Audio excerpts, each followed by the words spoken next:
starting my stream a little early today. The idea behind that is I have students to meet with today, so I just wanted to get a little bit ahead of the curve and start talking about news before I start recording things. So the actual edited version of this podcast will probably be much later this afternoon. Won't be able to edit it as quickly as I usually do, but I am geared up and ready to go this morning. I've got my Ohio mug. As you can see, it's got some fun, the Cuyahoga River on there, Cardinal, football post, Lake Erie. What else has got on here? The Big Mac Bridge. I think that's the one in Toledo. I could be wrong. But my wife got me this mug, and I quite enjoy it. It's also, mega tea sized for those who want to drink a lot of tea. But some big announcements. Obviously, the first announcement and the big news update is we're on YouTube Live now. So we're transitioning away from Twitch, unfortunately, or fortunately, depending on how you want to view it. I don't want to open Excel right now. Depending on how you want to view that. So we're moving away from Twitch. Hopefully, YouTube Live will be a good format here. It's still a little bit to get used to. So, the format looks a little different. I'm still using OBS Studios, which is nice, so I can use transitions and all that kind of stuff. I'm familiar with it. Still use it to record videos, but the chat functions are a little bit different that I need to get used to. Other things that are updates, I still have to record an episode with my guest host, which is just my wife. But we'll be doing Jet Set and the third book in the Gallagher Girls series. So it's a young adult novel series, and I wanted to compare Jet Set to the Gallagher Girls series. So I'm excited to do that episode because, wow, as someone who doesn't read young adult fiction, what a digression or diversion from the stuff that I had been talking about, anthropology, archaeology, to young adult literature. It's interesting, to say the least. So I'm excited to talk about those books. Other announcements. Ooh, this one is a big one. Let's see if it's up here. Let's switch to lessons. All right, so sorry my face is now being washed out by the bright white light of my monitor screen, but I made a spreadsheet finally. It's available if you are following me on Telegram. You can catch the link, or I suppose you could copy this link. You should be able to see it there. It's now a public link that you can see. I don't think you can edit it. Hopefully not. Fingers crossed. I'm still experimenting with that stuff. But now you can actually see all the books that we've talked about on the podcast. So you can see what I gave the review of it, publisher, other authors, lead author, year of publication, title. And then the important one that I put on here is the status column. So with that one, how I've been doing can it or keep it, so to speak. And there's sort of different levels of what I'm doing with the books on my bookshelf. So some of them are just outright being recycled. If they're outright being recycled or thrown in the trash, then I'm not going to necessarily list them here unless necessary. But if the book is something that I kept, and I'm going to list that. But things that you may be interested in as a listener is any of the ones that say artwork salvaged or it's in the book bin. If it's in the book bin, that means I am willing to donate or give it to someone who wants it. So just send me an email at anthropologyarchives@gmail.com, and we can sort of work out the logistics from there. I don't know what that's going to look like. It's just a sort of novel idea, haha, pun intended, novel idea I wanted to do with the book bin, since I wanted to get rid of some of these books and I wanted to offer them to people who might want to read them themselves and have a copy for themselves. So right now the book bin only consists of 3 books and then salvaged artwork from another book. It may end up only being 2 books because the last week's episode, The Earliest Americans, I don't know if people have an interest in it. I might have like a timetable on there. So I might add another column that says like the date it was added. And then I might do like month, like a month or 90 days or we'll see how it goes. I'll try and keep up to date with it, but eventually there's going to be a rollover day where if nobody claims it and I think it's something that's worthy of salvage, then I'm going to like salvage the artwork of, say, that one book, The Earliest Americans, and then it's now in a new category, so you can't claim the book from the book bin, but you could at least take the artwork if you wanted the cool artwork. And then I'm still playing around with the idea of like maybe making a public shared Google Photos folder with all of the artwork. So I plan on taking photos of any of the artwork that is salvaged, so then people can see what it looks like at the very least, even if they don't want a physical copy of that artwork. And then I'll probably continue to add more things to those publicly shared folders on the Google Drive, because I'm doing other projects that I want people to have public access to, because I think it's really important to have open access data in archaeology and anthropology. So that's projects that are sort of in the pipeline, coming down the pipeline, so to speak. But yeah, those are the big announcements I think I have for this week. I've got the lineup for the next 3 episodes for sure. So I know I'm going to be talking about the book La Vida, which I've, been slogging through. The episode about Jet Set and the Gallagher Girls. And then I wanted to do a whole episode talking about coffee tables. So that'll be an interesting one. Turns out I have like 13 or 14 coffee table books, and I think it's worth just talking about, because as fellow bibliophiles, you might be interested in just talking about, well, why do we have coffee table books? What inspires us to have coffee table books? What makes for a good coffee table book, right? Because sometimes you have these, a lot of the coffee table books I have, to be honest, are gifted to me, so I don't usually go out and buy coffee table books. But other people might feel differently. So email me with your thoughts on it, and then we can talk more about it. Or join me during a live stream of the episode, and we can talk about it then. Every Thursday at 11 a.m. Except, unfortunately, for March 18th. I will have to do a pre-recorded episode for March 18th, which I know, try to do a live stream for every single one of them. But there you have it. So that's all I've got for news and announcements for this week. Stay tuned next week for any updates and news and announcements. With that being said, let's get rolling into this week's episode. So I need to compose myself so I can be ready in recording mode, because we're live, but also I need to record this and edit it later. So here we go. And I've re-updated the script so that it reflects, I just tweaked the script a little bit, so it reflects a little bit more what I've been enjoying about doing this podcast. So here we go. Hey there, bibliophiles. Welcome to From the Archives, a book review podcast where I talk about a book from my library and why you should or shouldn't read it. I'm Eric, a professor of anthropology at Cuyahoga Community College, and welcome to my library. The books in my library are sometimes old, sometimes rare, sometimes normal, but always interesting. This podcast is recorded live on YouTube at Anthropology Archives every Thursday at 11 a.m. Eastern American Time. So daylight savings is a factor there. Every episode, I ask myself the following questions. Who wrote it? What's it about? What are other people saying about it? These are the it being books, of course. Should you read it? And whether I should can it or keep it. I've also come up with some new fun phrases in addition to can or keep it, and I just want to pitch them here. Chuck it or cherish it. Reread or recycle. Shelve it or shove it. Those are some fun additional alliterative ways of thinking about, should I have it on the shelf or should I not have it on the shelf? So with that being said, let's pull a book from the shelf.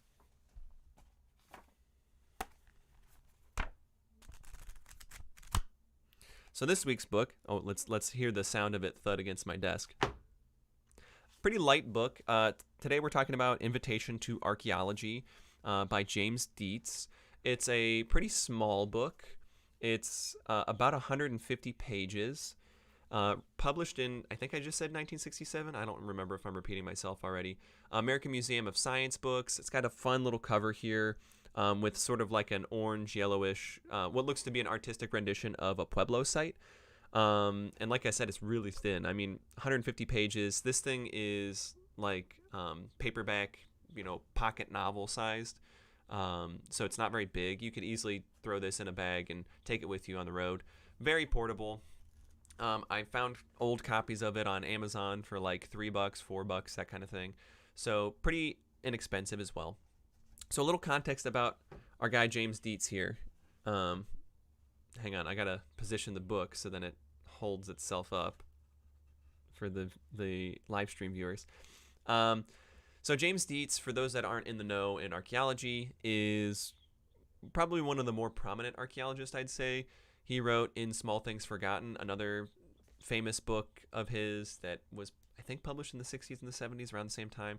Point is, he was pretty well known in historical archaeology, so because he did a lot of work in New England and did a lot of innovative methodology that most historic archaeologists today use. So if you're attending the Society for Historical Archaeology, his name, it will be prominent or referenced in some way, shape, or form. Oftentimes talked about in Intro to Archaeology classes. I know personally myself, I used to use Deetz. I don't really use it too much anymore, but he had this one paper from 66 where he looked at the differences in headstones through time in, I think, Boston or somewhere near Boston.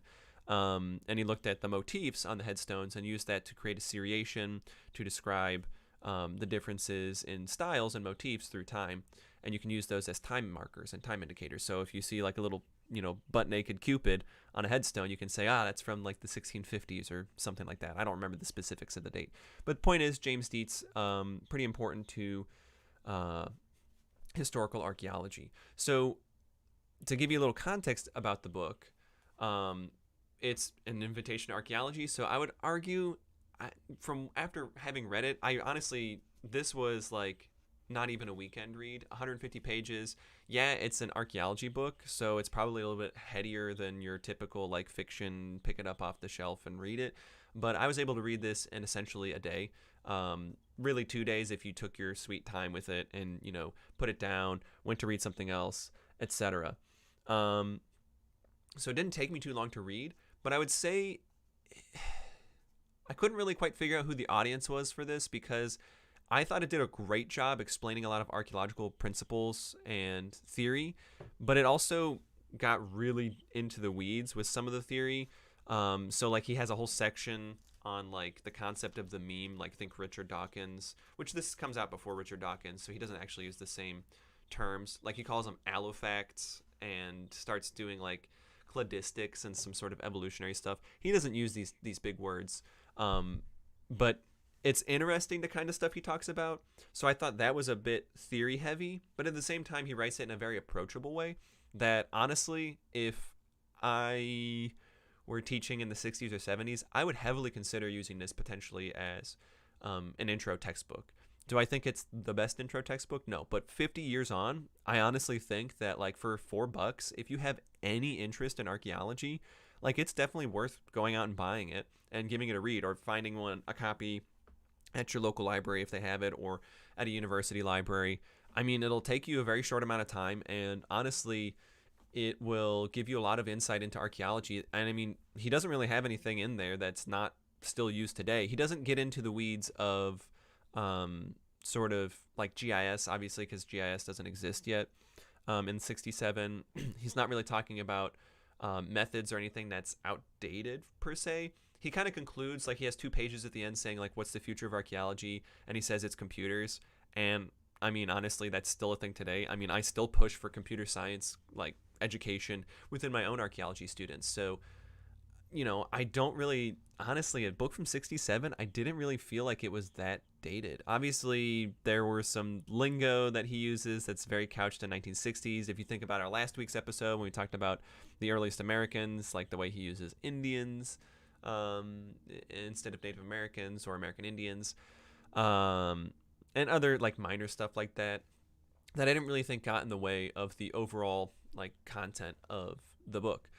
So I guess I breezed through a lot of discussion about that, but yeah, I mean, there's not a whole lot to say about this little book here. I thought I did an excellent job.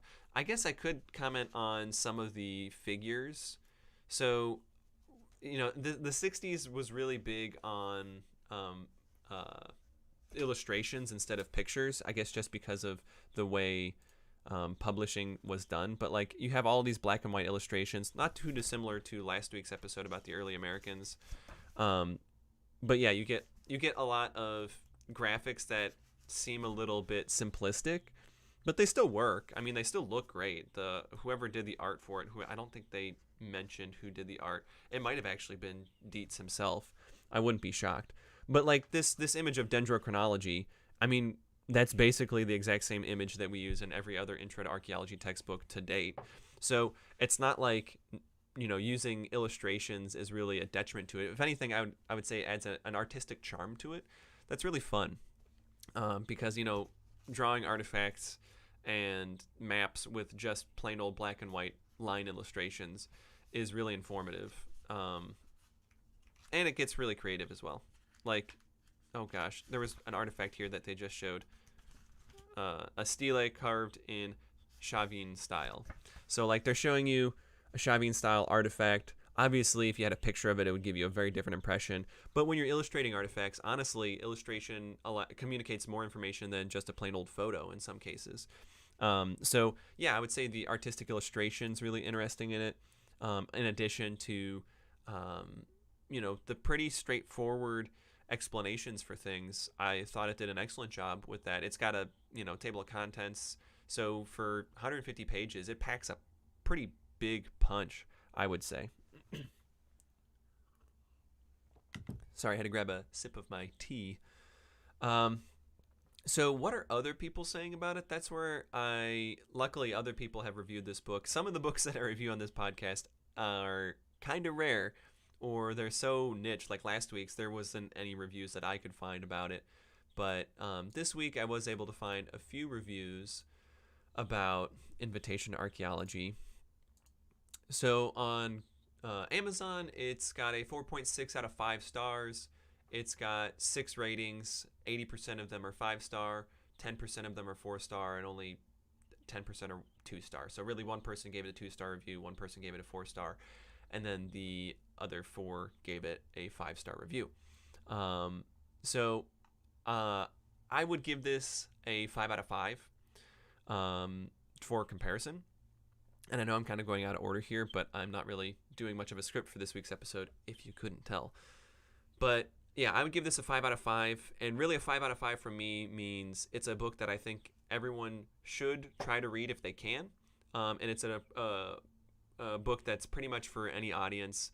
Now, obviously, I'm not speaking to kids or children's books or young adults or anything like that. But if you're an adult and you're looking for a new book to add to your repertoire, I highly recommend this book. I think even if you aren't planning on doing an archaeology class, you're going to get all the good information you might get out of an intro to archaeology textbook without all the extra detail and intense modern discussion. So obviously there's a few things left out, but the general overarching theory of archaeology is pretty well covered in this book. So that's why I would give it a 5 out of 5. But other people had different opinions about this. Not to sound too much like other podcasts that review things. So I figured I'd read a couple of the bad reviews that are very different than my own. So I spoke highly of it, 5 out of 5. Let's see what other people are saying about Invitation to Archaeology. So this is from JDD and Invitation to Archaeology by James Deetz. This is reviewed August 28th, 2010. And as far as accents go, reading this in another accent, he's from Maryland. I could try to do a Baltimore accent, but I am not great at a Baltimore accent, but I'll give it a shot.